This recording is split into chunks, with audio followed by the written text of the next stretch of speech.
السلام عليكم.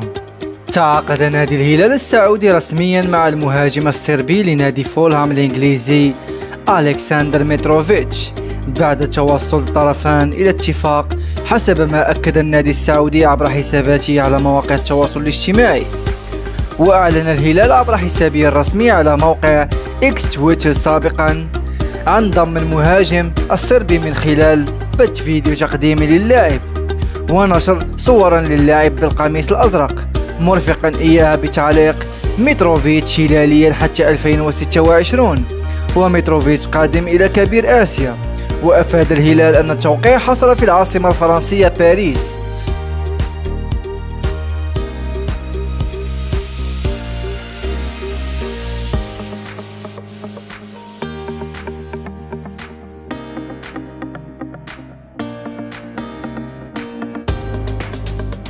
وسبق لمدرب فولهام البرتغالي ماركوس سيلفا أن صرح عقب خسارة فريقه في الدوري الإنجليزي على أرضه أمام برينتفورد السبت الماضي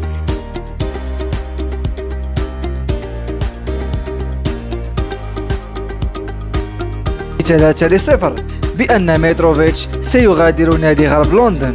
وذكرت تقارير صحفية أن نادي الهلال وافق على دفع مبلغ 58 مليون دولار أمريكي للظفر بخدمات اللاعب البالغ من العمر 28 عاما.